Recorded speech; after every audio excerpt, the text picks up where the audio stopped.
Hello, everyone, and welcome back to Hi. The Social Pillar. We're back. We're It here. is just We're here. the We're two the of best. us. There's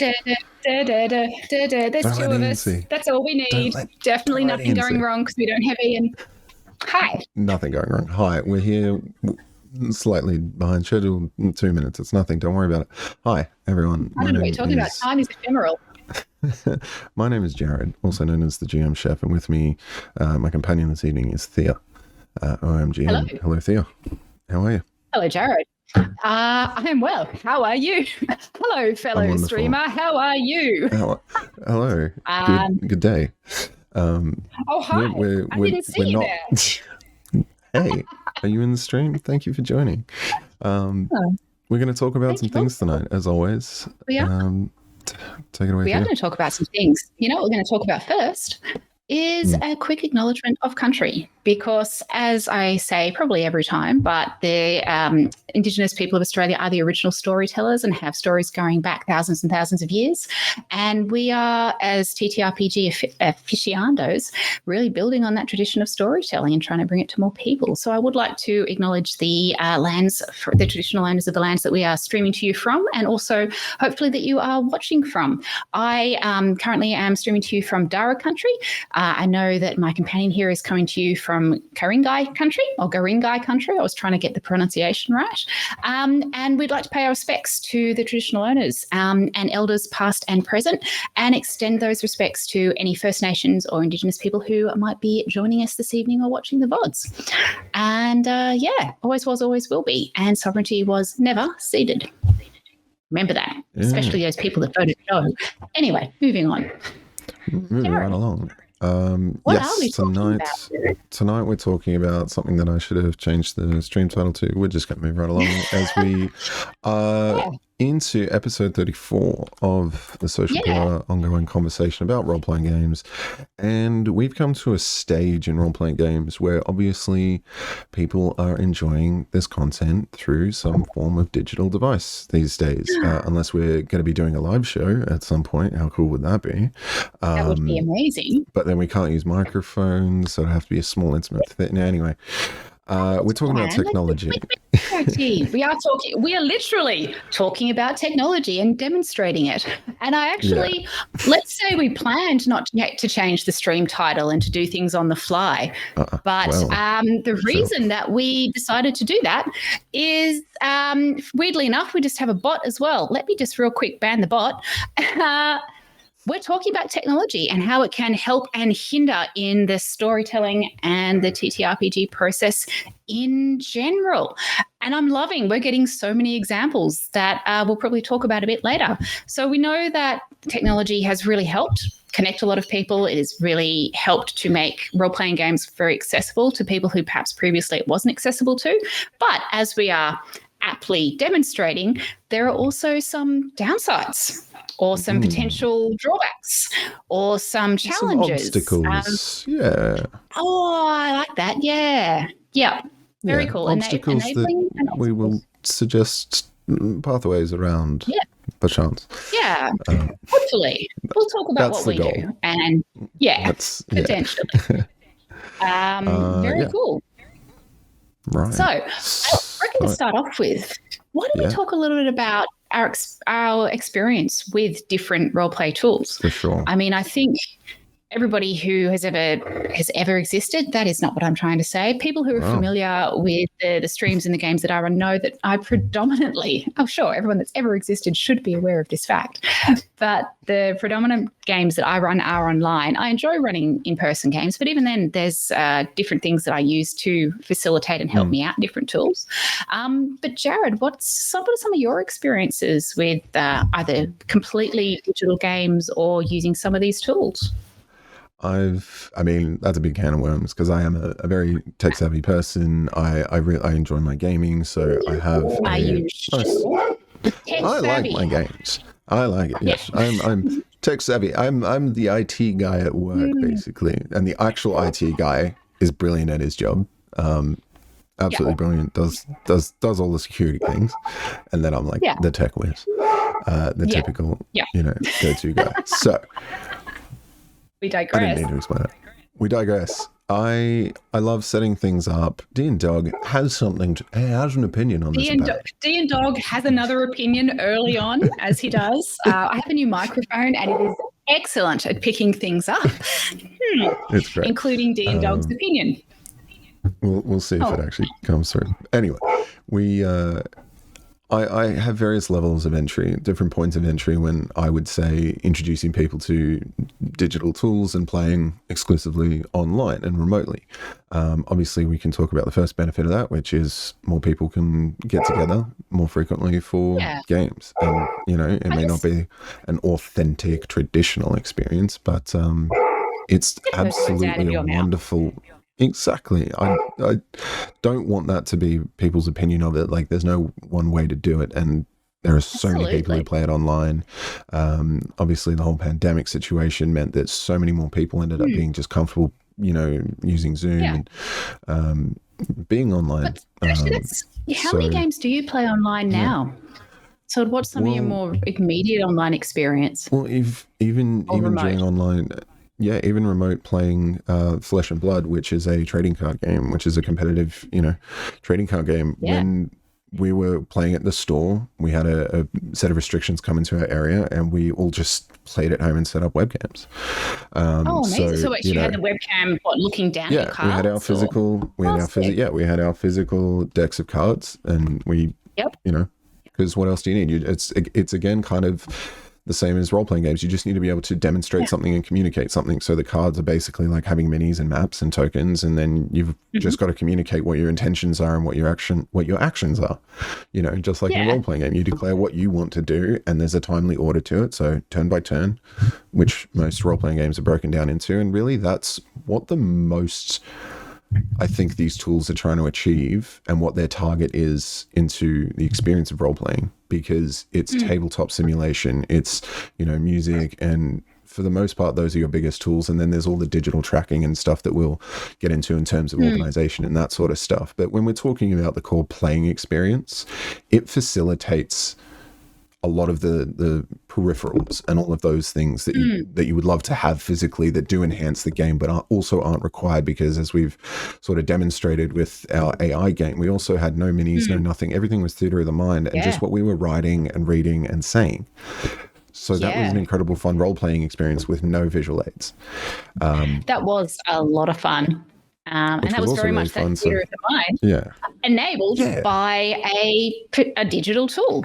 And I think that's actually something I hadn't thought about, and something we didn't talk about when we were doing the planning for this, is actually when you've got 3 GMs, this is a very hypothetical example. So you've got 3 GMs and they don't get to play very often, and they'd like to. And then there's a tool that's available. And they'd like to play as players together. Yeah, they'd like to play together. And there's a tool that they could use, and, they can sit around and they could try to break said tool.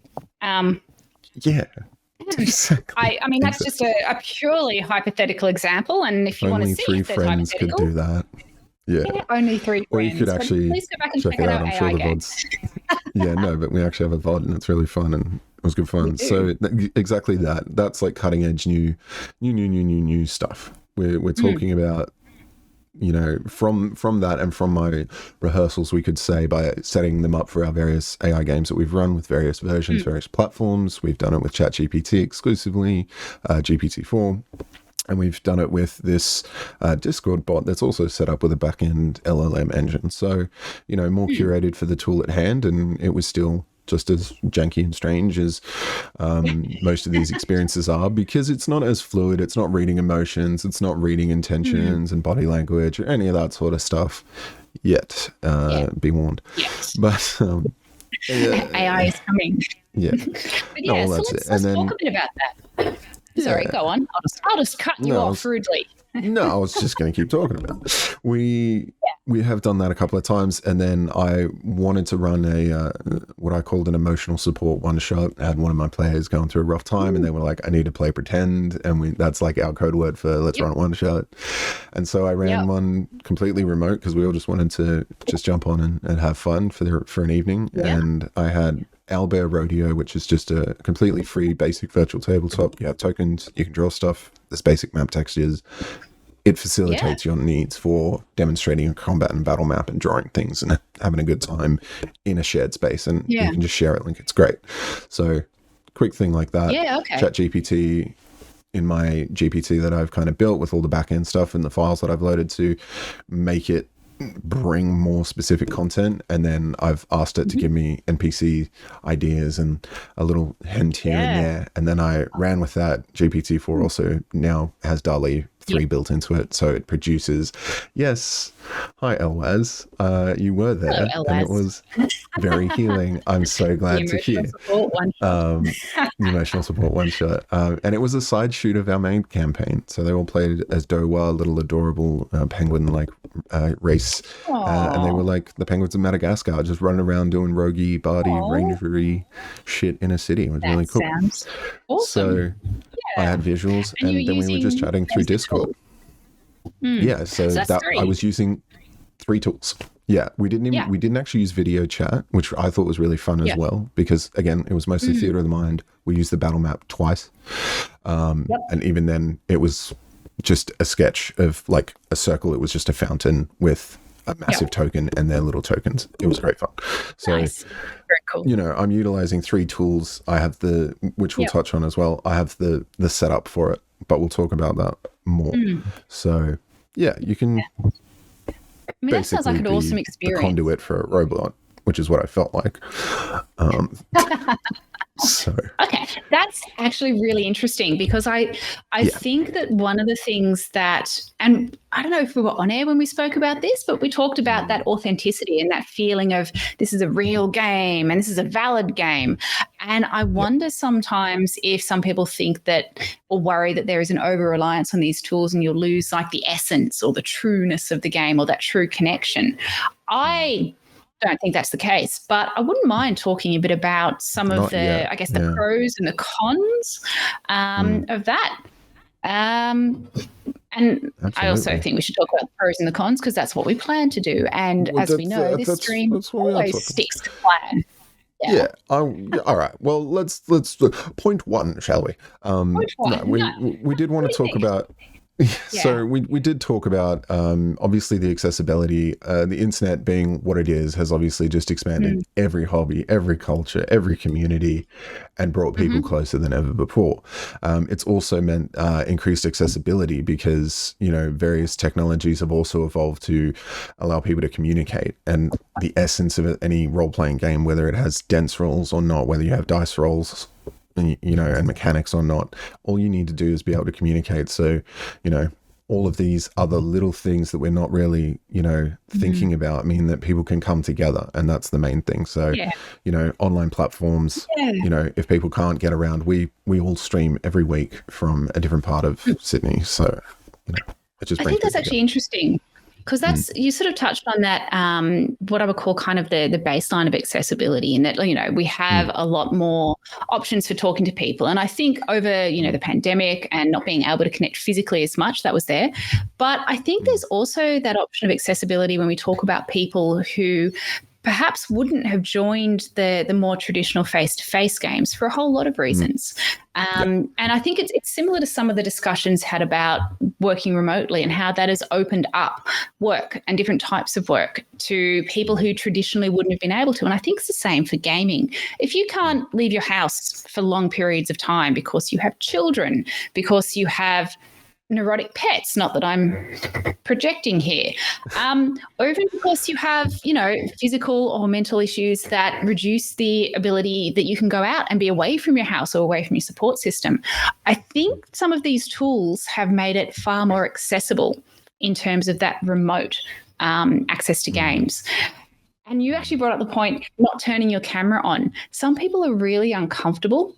Like gaming, and we've talked about this, role playing can be a very vulnerable experience. So some people don't want to be sitting at a table really getting into a role right next to someone else. It's much safer to have this screen, and I can turn my camera off. I can go like this and you're going to see my palm and read my palm, but you don't need to see my face. Where'd you go?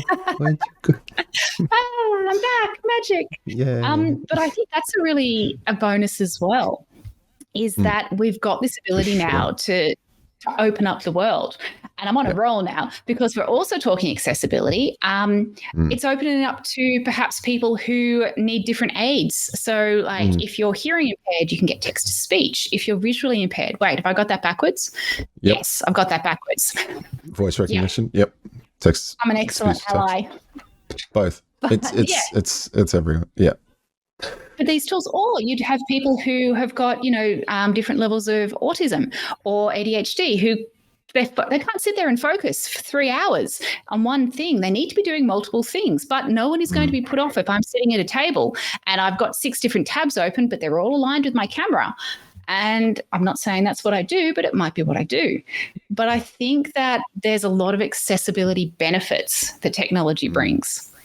100%. What do you think? 100%. Yeah.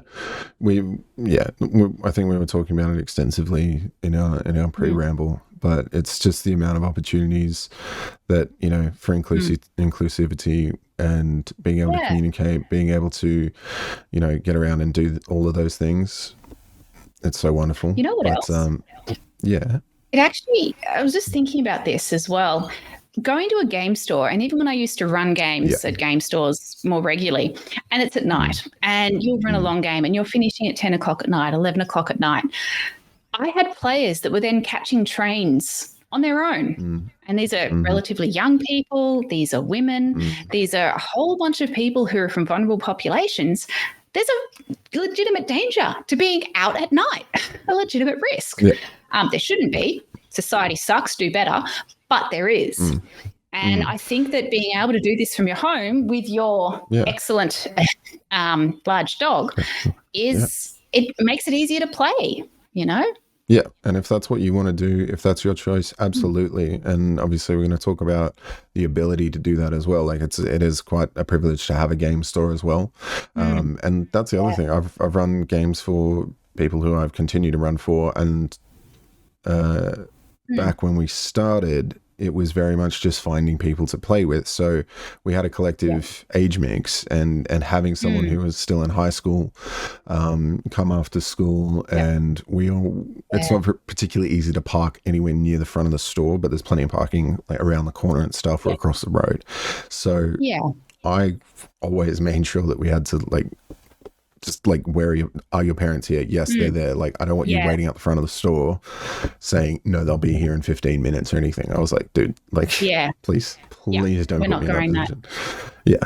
So I think actually Splinterbone brings up a really good point as well, is that it allows people in remote or areas or overseas, opens up that aperture for people to play.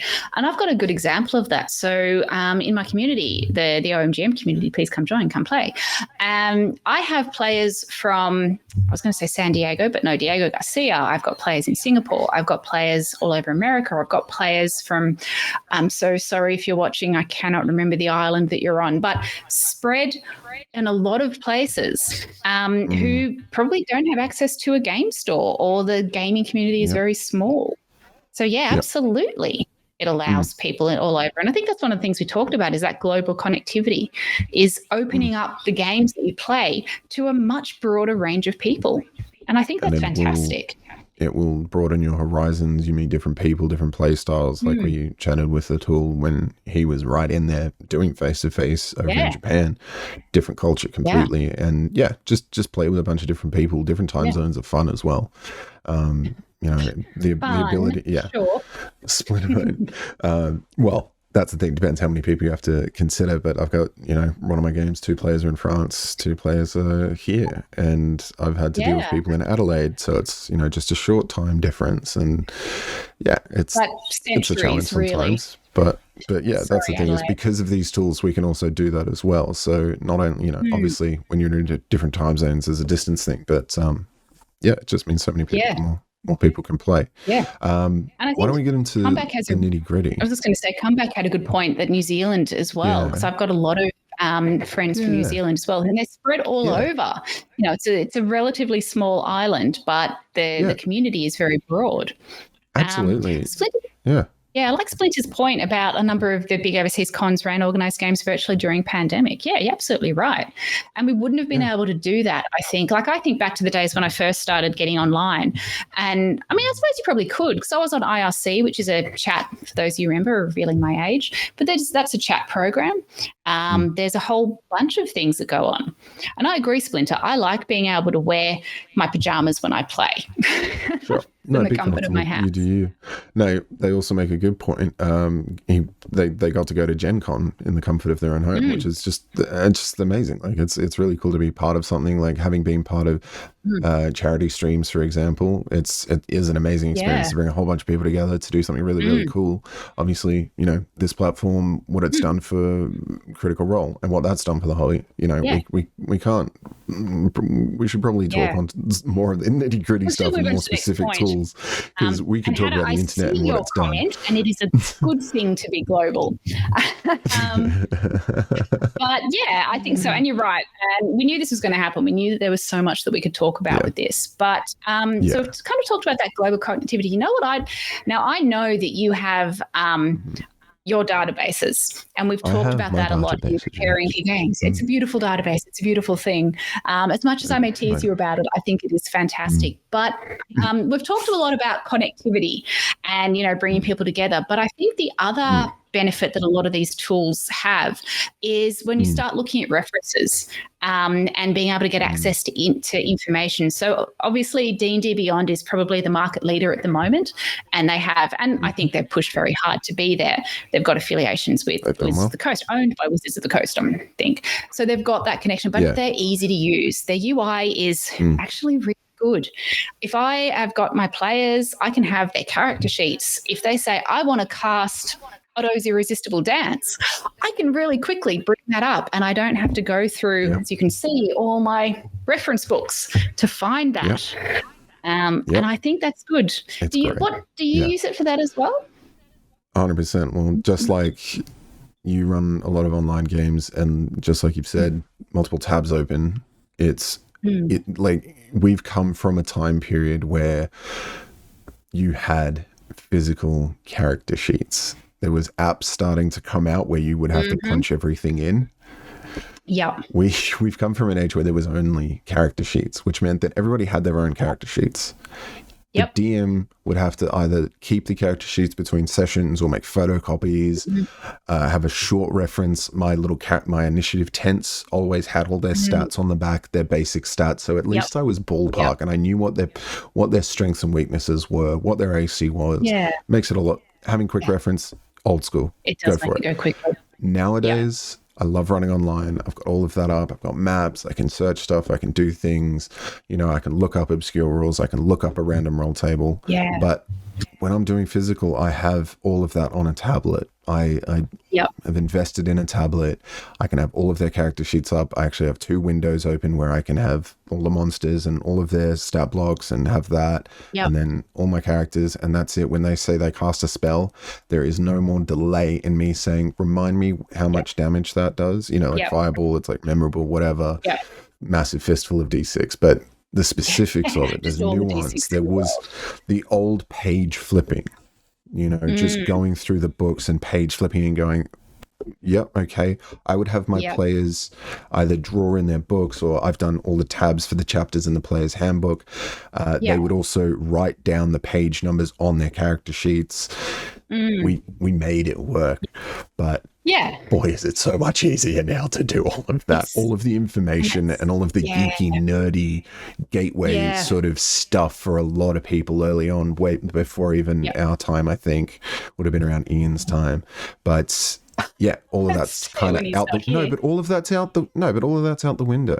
When you go into D&D Beyond and you create a new character for the first time, you're guided step by step in a logical order. I may disagree with that, but otherwise you would have to read a considerable amount, and you don't actually know where the pieces go, and you're not sure if it's right if you're doing it by yourself. So that's the other thing. If nobody really wants to go out to a game store, which we've touched on, you can just try it yourself. A lot of people watch Critical Role. They make a bunch of characters they've never played before. They're just waiting for the opportunity.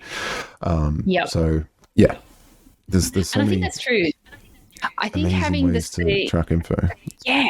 I think having the references there is really helpful because you make a really good point. That flow of gameplay, especially if you're in a combat and you've got multiple bad guys and multiple NPCs, I think that being able to have their stats readily available just speeds things up. I mean, combat still takes a really long time, but being able to see very quickly. And also, I find it useful to be able to flick up what some of the different monsters look like or what some of the different adversaries look like, because it helps me when I'm giving that kind of description of what the players are seeing, what the characters are seeing, what's happening around.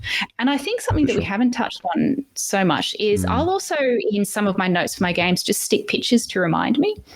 And again, I could do that in a physical. I could have a folder and I could flick through, but it is far easier to, and we did, but to prep a game. And I'll stick a picture of, I'll stick a picture of Edinburgh Castle. And I'm not saying they're going to Edinburgh Castle. Oh God, I can't even say the word now. They're not going to this specific castle, but I have it there and I can describe that and put my own flair on it. So I think some of these, it's not just about the ease of reference. It's also about kind of creative tips and ways to enhance it. And come back. I agree. I think there's another thing. D&D Beyond makes, and even Roll20 to a degree, they're the ones that I'm familiar with. I'm sure there's other, making characters easy. I would be interested to come back in how many characters you have that you've never played. Because I know I have a bunch of characters that I've made. I'm not that insane. I think I just buy it. No, it's more RPGs that I've bought and not run. That's my I'm not really a dice goblin. I've got a lot of dice, but I'm not really a dice goblin. Yeah, exactly. Yep. Yeah. Precisely. I feel you saying that. 10. Okay, that's not bad. That's not too bad. I've got that's actually reasonable. I'm starting to play more of my characters now that we're experimenting with different gaming tips. Like with our AI games, I got to play a couple of characters that I'd created and had sitting around for a little while. So that was cool. But so I think that there's a lot of things that can be added. And what are some other sort of, I guess, ways that technology helps you with that creative or that performance side of your games, Jared? Yeah, I love to do voices and things like that. I feel like my voice comes across a little bit cleaner and a little bit better through a microphone and things like that. And I feel more, I don't know, again, for me, it's a comfort thing as well. In my own home, I feel like I can just send it. I can just go for it when I'm doing like interesting dynamic stuff. I do get like maybe a little hint of stage fright every now and again. Right? It's more just I think too much about it because I want it to come out right the first time. Whereas that seems to go away when I'm playing remotely. And like you can obviously, I just love the fact that digital battle maps have gone so far these days.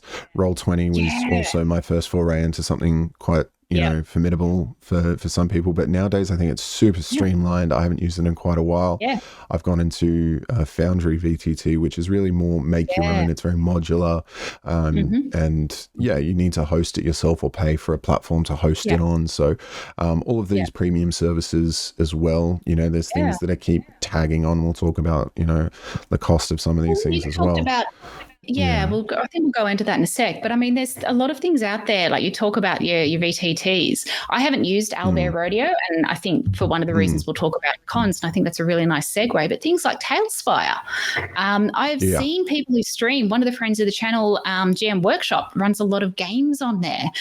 It looks magnificent, and I think that it can be really gorgeous to see that stuff in front of you. I think particularly now that people are very visual and we like to see things. And I think there can be an expectation of things. I mean, I am never going to be a Matt Mercer or a Brennan Lee Mulligan on Dimension 20 where I have people and the skill to make these incredible 3D printed, painted maps. But I can use a program to create something that gives that sense of theatre.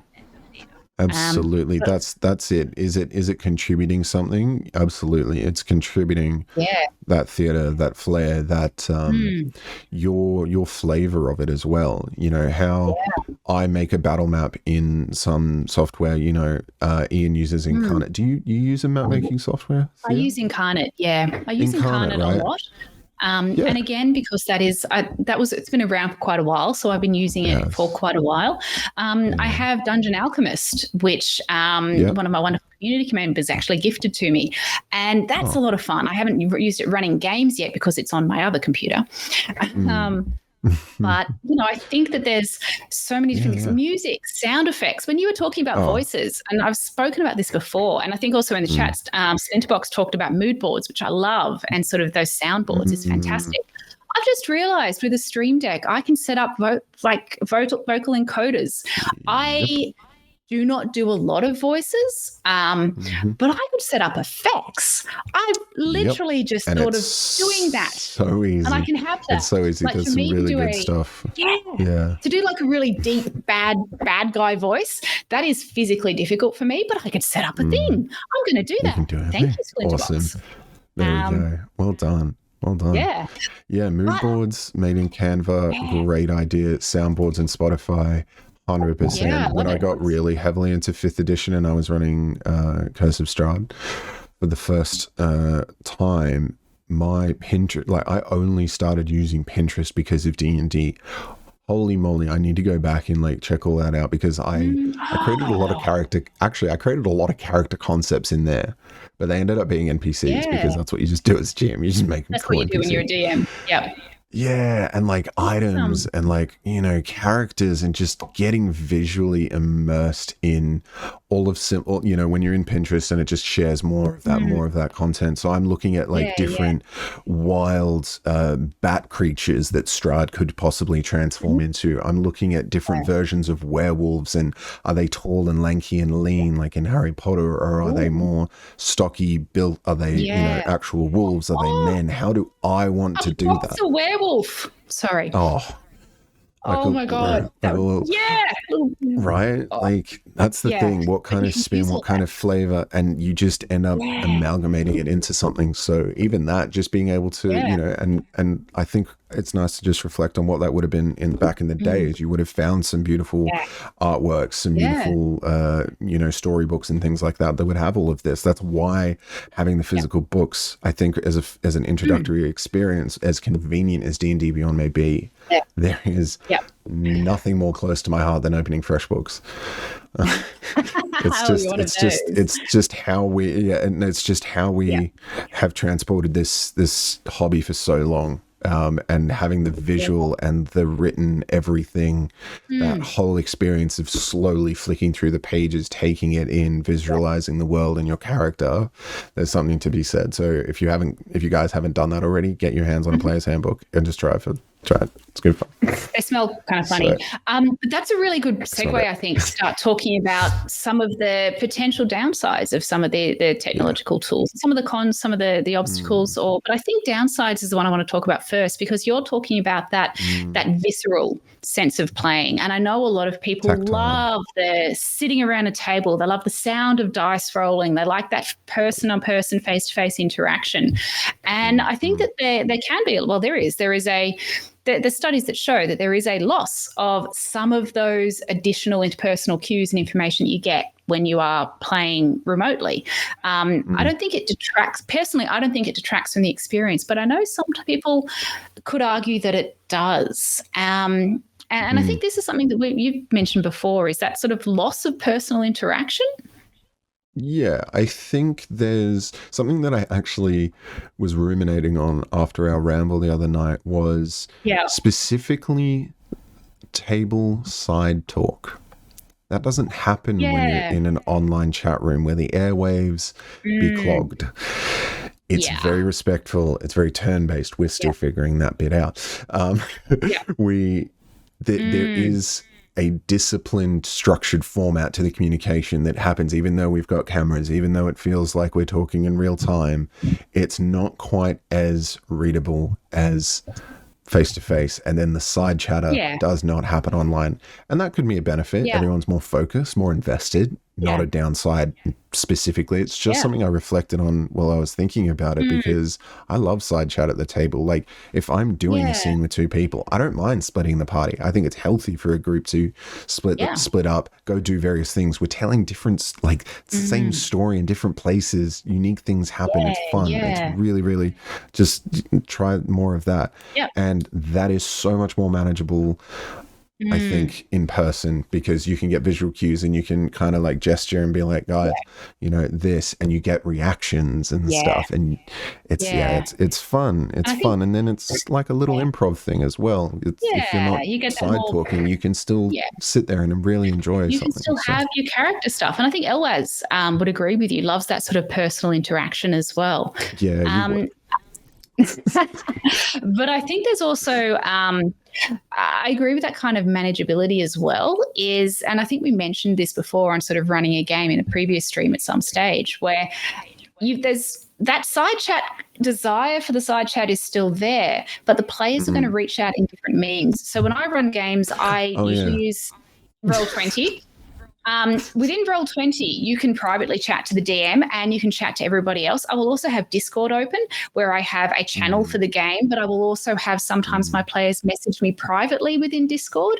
That is a lot of communication channels to be going all at once. I feel like the human brain evolved to deal better with just one modality and one channel. So when you're at a table, everyone's around you, and you can kind of focus. And I think that kind of goes to the point that Splinterbox was making, getting distracted by errant tabs.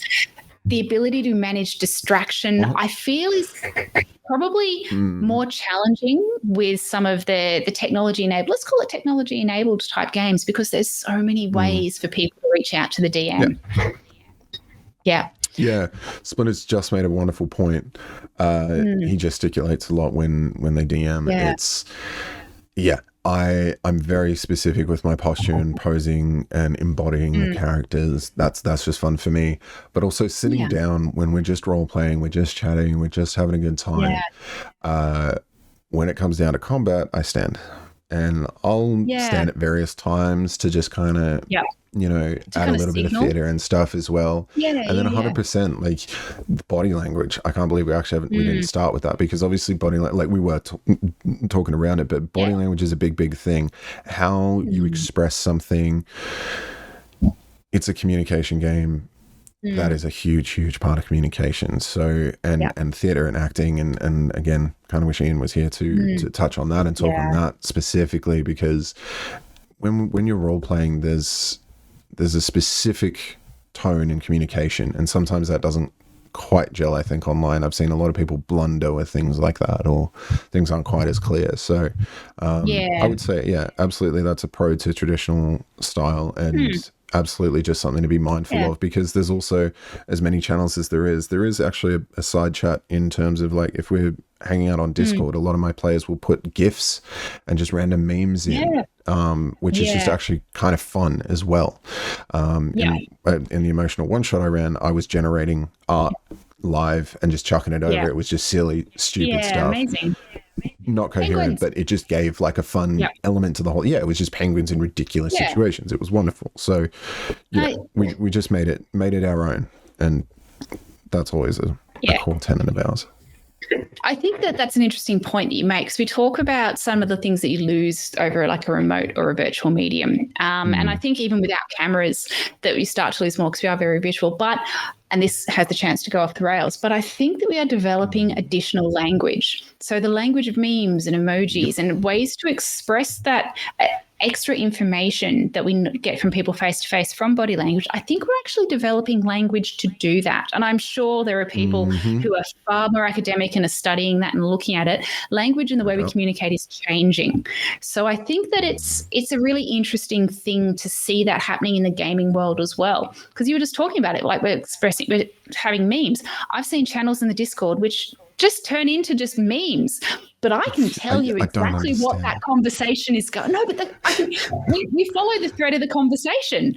It's like, there's a monkey and then there's, some bread. I know what's going on with that because you have context, and I think that's interesting. Yeah, absolutely. No, but like the best thing to do is actually go, like, just scroll up in your Discord and just go, oh yeah, oh, that session. Yeah. Oh yeah. Yeah, absolutely. The monkey bread session. Holy shit. Like, the monkey bread session. It's famous. No, absolutely. Well, that's the thing. It's just passively actually recording like session data as well. You know, we touched on the database. I'll just have to bring it back up. I'll take a drink. Yeah. Yep. Yes. It's now a drinking game. That's canon. But yeah, every time we mention Strahd and every time we mention the database or the Notion. Yes. But we've also talked about when you're recording and taking notes, we talked about, you know, sort of episodes and stuff, like being able to record your games visually as well as just audio and stuff, and just be able to take undeniable notes is really powerful as well. So just another kind of benefit that we're chucking in there as well. Yeah, I think so as well. But I think an interesting one that comes up with that, though, is that we did want to talk about is not everybody has got access to these tools. So one of the things that I know that I think we've really consciously tried to push is that, you know, games should be as accessible to everybody and a safe space to everybody and welcoming to everybody. But sometimes, like by having these technology-enabled games, not everybody is going to have the same level of access. So I think there's that risk of things becoming a little exclusionary, whether that be because you live somewhere that doesn't have high-speed internet and you're joining a game that is running Tailspire and cameras and sound and music, which takes up a lot of bandwidth, or whether you've got players that have a laptop and they've, you know, linked into the community Wi-Fi that everybody's using, or people who don't have access to laptops and personal electronic devices. And I know that it is becoming quite ubiquitous in a lot of places, but that's still can be a limitation. What are your thoughts on that? Absolutely. It's definitely been something I've thought about is how accessible is, obviously, just something I've seen online when people have been able to, is they're generally saying they're trying to reach out online and use that tool if they do have access to say, how can I like meet people and play in person? I see a lot of people saying, I don't really want to play remotely. I really do want the authentic experience. Whatever, you know, again, I don't like to use that label really, but the traditional experience, I think we'll call it. It's good. It is not for everyone, and then there's also not everyone can access it. So it's I just feel like because it's like you may not be able to get people around you, so you have to rely on this. So you're going to try and seek this out and source these opportunities. And, you know, it is just a game for the most part, but it is a wonderful community that people really want to join. And it is a downside that if the hobby is going to be trending and heavily focused towards digital stuff, as we are seeing with D&D Beyond being such a great record keeper reference for a lot, just pretty much D&D 5th edition. It is more than that now in terms of the combat trackers, the sort of initiative tools, and now the maps that they're putting out. So you can use kind of licensed official stuff, which is wonderful. But there's also been a whole community around, you know, making these maps and tokens and all sorts of wonderful stuff. So lots of Patreons that I've supported. So you should always support artists. And it's also a huge investment. So obviously just getting the books physically, you know, D&D 5th edition is free, but you have to have digital you have to have access to the internet. You can go and get the system reference document and have a crack. You can have a go. So there's also just the investment of, you know, having a computer set up if you wanted, you know, having something with a webcam. Obviously you could theoretically just run off a phone if you wanted to do that digital online experience. Play by post if you don't have access to it all the time. If you've only got access at school, you know, if you have to download things and listen to them after the fact, you know, if you have to, because I just remember doing that kind of stuff in high school, early high school, you know, if I wanted to listen or be entertained during lunch breaks, if I wanted to listen to music on the bus or watch something, you had to download it. There was no chance of getting that when you wanted it on demand. It didn't exist. So I think it's an interesting thing to think about as well. And I think someone brought it up in the chat before, is there a lot of places, like a lot of these services, digital services, will have free versions. And we know D&D Beyond has free versions. Roll20 has a free version. Incarnate, the mapmaker I use, has a free version. But a lot of them also have a paid version, which is better.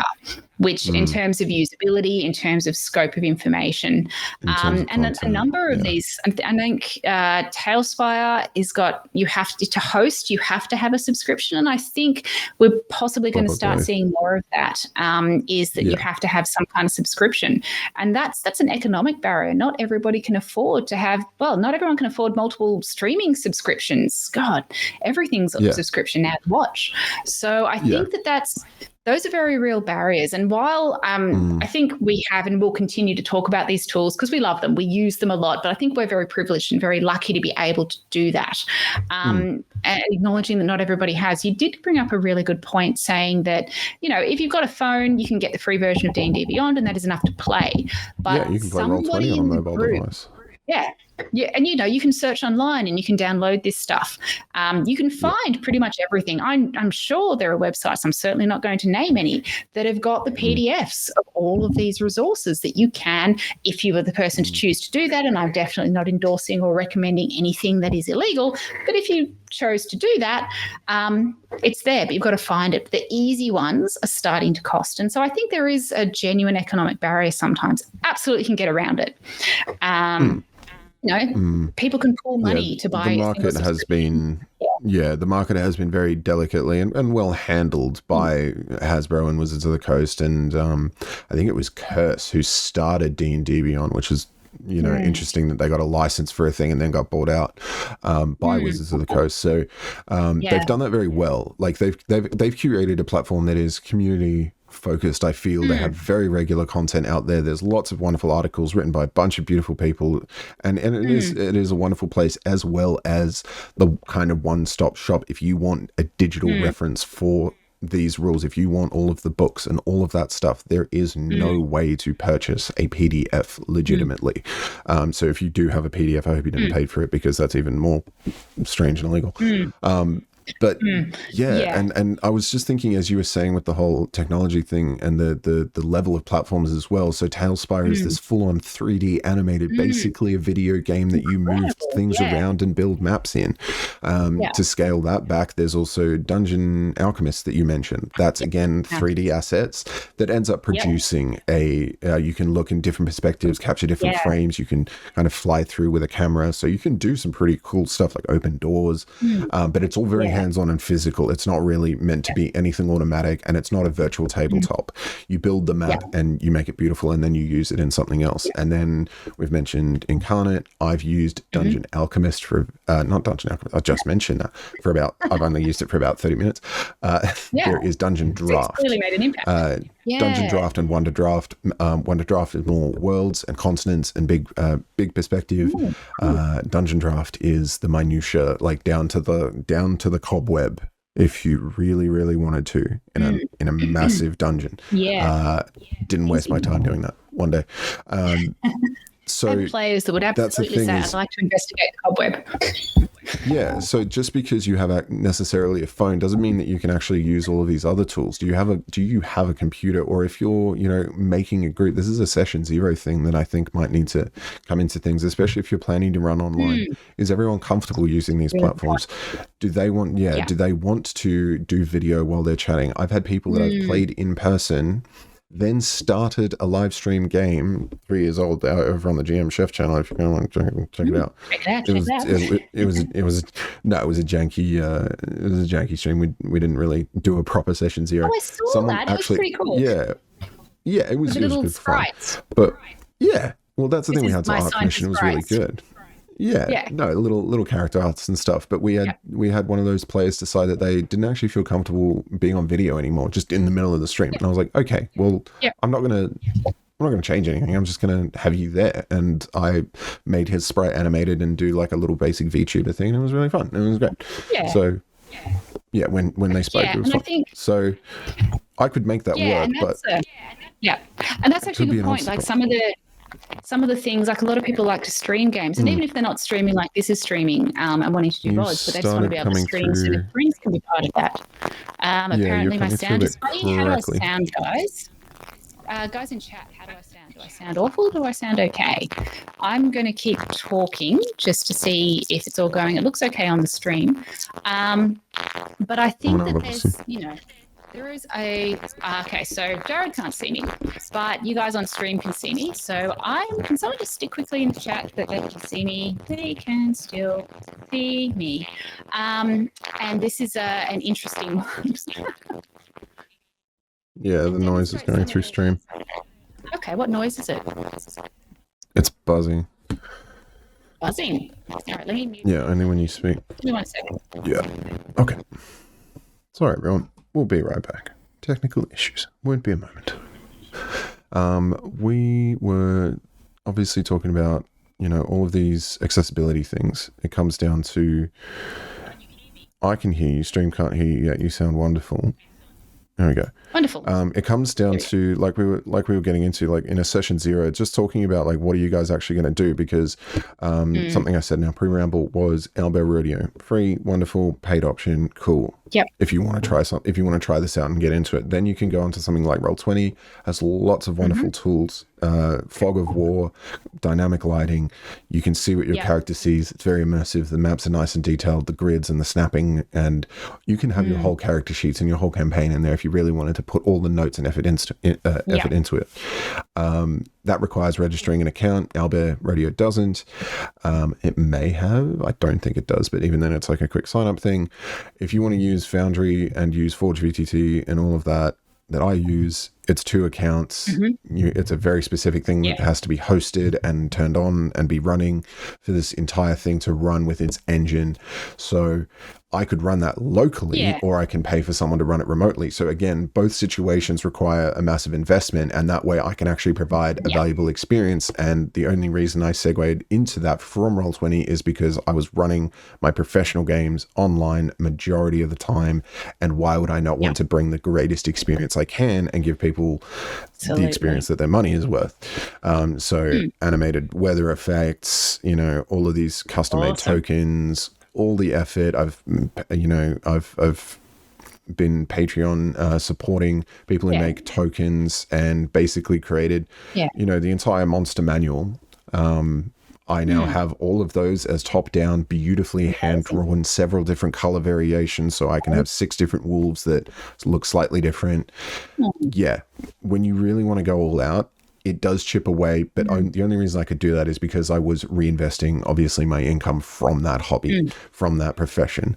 It was my primary income for a long time. So yes, I've gone to the deep end.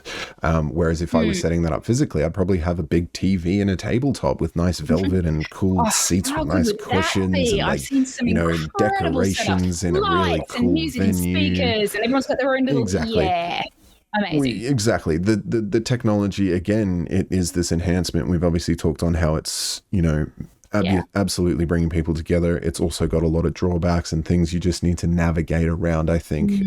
There's going to be challenges. You don't want it to ever constrain your creativity. It needs to just enhance the overall experience, whether it's a subtle thing like playing background music. You can still play with friggin' candles and pencils and paper if you really goddamn wanted to. And just have a record player going, and it'd be slightly more immersive, right?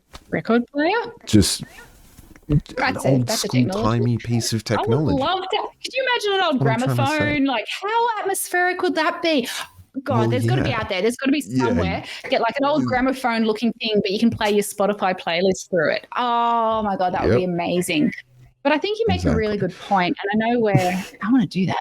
I know we're getting to the end of the time, but I really like that point that you made, that I feel like that these are all tools, right? It doesn't matter whether you're using it for remote games, whether you're using it as an enhancement to a live game. It's all meant to enhance that creativity, not and the ability to connect with each other and to have that shared experience. It's not meant to be some kind of constraint. And I think maybe that's the thing to think about if you are using these tools is, are you focusing too much on the tools and how to use them and some of the technical issues that might come up doing it? Like, did you just spend 20 minutes of your game trying to figure out why one of your players can't move their sprite? And hey, if that's what you want to do and you're all having fun troubleshooting, awesome. Because it's still connecting. But I think the tools and how they're used have to enhance that experience. And that's fine. It's just being aware that as a GM, I think particularly, we've got that responsibility to go, is everyone vibing with this? Are we all enjoying troubleshooting? And you know what? We might be, but it's they're tools. they serve Yeah, creativity and they don't it does become the looking things up in the book. What does that spell do? How does that condition work? What are the grapple mechanics? Like, it is 100% the same sort of thing. And I can tell you that there's definitely been times where I've reflected on something and I got hung up on a rule, and it drew away from the experience back in the day. And I've done that running virtual tabletop because I didn't set something up, or something didn't work with Foundry and all of the virtual tabletop that I use. While it has all of the functionality of Roll20 and more, that's only because the community's created it. Someone has created a platform and an engine. There is a website that now hosts this, or you can host it locally. So you pay once for that, and then if you pay for hosting, that's your choice. It's a wonderful system. It manages all of the community made mods, which are all free and everybody contributes to, but that requires a broad, it's a shotgun method where I've got hundreds of these modules loaded in, from the tiniest little, just an extra button to be able to check, this mark or this, or to scale a token down or a map to the grid. It's the little things that have enhanced my prep, and I enjoy all of that. But there's definitely been times where I've just gone, especially early on when setting it up, it is a huge undertaking to set up and actually set up a game and get all the data into it. But I digress. That did draw away. No, but that did draw away because I was more focused on how am I going to try and enhance, how am I going to make it better, And it's a saying that I've heard, which is action, not movement. So movement you can do in a circle. Action and direction require actual progress. So yes, I set up probably too many tools for me to ever utilize in a single session, in a single campaign, fully and completely. So lesson learned, scaled it back just through the ones that I thought were actually going to be useful after I'd ran a few. So find what works for you. It's so easy to get excited. And that's the thing. And don't be down on yourself. Like if you get too excited and go, oh, I've got 1,000 things and they don't all work. Absolutely. So good. Just the whole role-playing thing, the whole gaming is just about experimenting and learning how you are as a player and how you are as a GM. I think because I've done the same thing. I've said, I've set up this beautiful sound and I've got music happening and it didn't work the way I thought it would. I was down for a while. You don't need to be. You know what? Did your players have fun? Did you have fun? Hopefully. Yeah. 100%. Don't worry about what you get obsessed with around the hobby as well. Try not to worry about it. Try not to worry about. We're all going to worry. Be kind to yourself, and just know that it'll pass, because that's the best thing about this is we're just constantly meeting up, telling stories, hanging out. Technology's helping with that, and you don't need to get. Like if drawing is your thing, if creating art or music or making dice bags out of crocheting dice bags or something, hey, cool. I know people crochet. Yeah, anyway, I know people who have crocheted dice bags. I just realized, and they do it while playing. It's wonderful. So many wonderful things. But we are, and I sense this, Jared and I are very good at this. We get very excited and we can go in very many directions. Would that be a fun thing to say? We get a second wind. Yeah, we get a second wind, but we are going to have to wrap up this conversation. If you would like to continue the conversation, we do have a Discord. Subtle hint. We have a Discord where if you would like to join our community and continue this conversation, we are always happy to have it. We also have some of our VODs up here on Twitch, and we also have VODs coming out on YouTube, our YouTube channel. We are, I think, partway through season 3. They're going to start coming up daily. Amazing. We've got the links there in the chat, and if you're watching the VOD later, they will put them down underneath. We are kind of out of time for this wonderful conversation, though. I'm absolutely sure we're going to pick up again on some of the themes later on. What are we doing next week? Did we talk about that? What are we doing next week? Did totally streaming. Talk about We're going to be streaming. We did. We're going to be streaming some content next week. We will be live here on Twitch. What is next? We have a guest. How could I forget? I surprise myself sometimes. The amount of guests I've wrangled. We have Renato, a wonderful human being and a fellow game master at Collecticon. We might have mentioned it. It's not parting the drinking game. Collecticon's a good, pure thing, and we're not going to... Yeah, no, Renato is a wonderful supporter, great community member, very, very wonderful game master. I've not had the privilege of playing under him because doing admin things, but yeah, always been supportive, always been part of that, and very pivotal to bringing people into the fold as well. Supporting people into trying game mastering as well. So yeah, we're just gonna hang out with Renato, talk about what it's like to run games at conventions. Just all that really good fun stuff. So yeah, we're gonna do that, and it'll be fun. Yeah, it'll be a lot of fun. And Ian will be back next week, won't he? I think. Well, pretty sure he's back next week. I hope so. Might be. Me too. He says I love you, Jared, on the. I read the prep thing. It says NA. I'm sad. We're not going to end it on a bad note. We're going to end it on a wonderful note. We're going to end it on an amazing note. Alrighty. We do get to hang out with Renato. We get to hang out with awesome humans all the time. I get to hang out with you, which is always wonderful. That's it. And unfortunately, that time is up. Hang out with me. You like hanging We're out hanging out. with me? We've been hanging out with everyone. I love hanging out with you, Thea. That's the whole, the whole TTRPG stuff wasn't important. It was just about getting some cool people together. We could talk about anything. It'd be great. And everybody in chat as well, thank you so much for sticking with us. We are going to find someone to raid. Most Excellent Mavericks has just stopped by to say hello. Elwaz, Splinterbone. I'm going to get your name backwards. Comeback 36. Nathan, everybody who's chat, everybody who's lurked, thank you so much. Join us next week. We're slowly closing in on our follower goals. So if you have friends who you think might enjoy this kind of thing, please do encourage them to come by. Sure. We're going to raid somebody. Who have we got? Hero Zone is running let me just check what Maddie is doing right now. Running a bit of a writing workshop.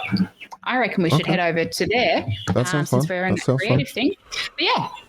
Wonderful humans. We will hopefully see you next week. If not, have a wonderful period of time. Shall we? Thank you, everyone. Thanks for tuning in.